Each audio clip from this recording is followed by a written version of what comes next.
Default judgment ruled against NYU and Bellevue Hospital Dr. Leslie Boyd.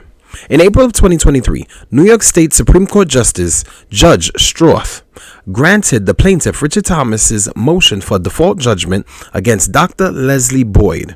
The case arose out of a skin color or race discrimination claim against Leslie Boyd, MD, and 5 additional doctors.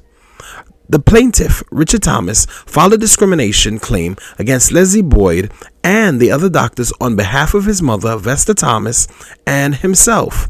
Vesta Thomas was a patient at Bellevue Hospital and suffered multiple injuries at the hospital.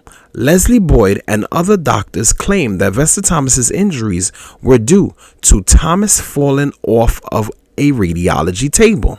Richard Thomas didn't believe the doctors, and Richard Thomas further believed that something was intentionally and maliciously done to his mother and wanted his mother removed from Bellevue Hospital and transferred to Kings County Hospital.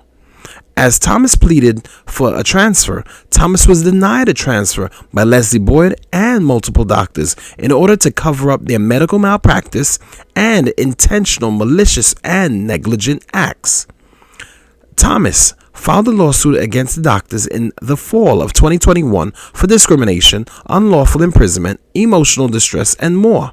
After the lawsuit was filed and served, all of the doctors answered the plaintiff's complaint, except for Leslie Boyd. Thomas then filed a motion for a default judgment against Leslie Boyd for failure to appear or answer any of the plaintiff's complaints.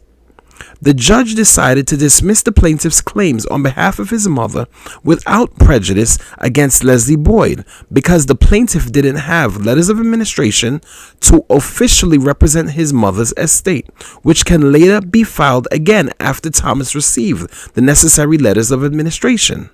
But the judge did find that the plaintiff had met the necessary requirements to attain a default judgment against Leslie Boyd on behalf of himself.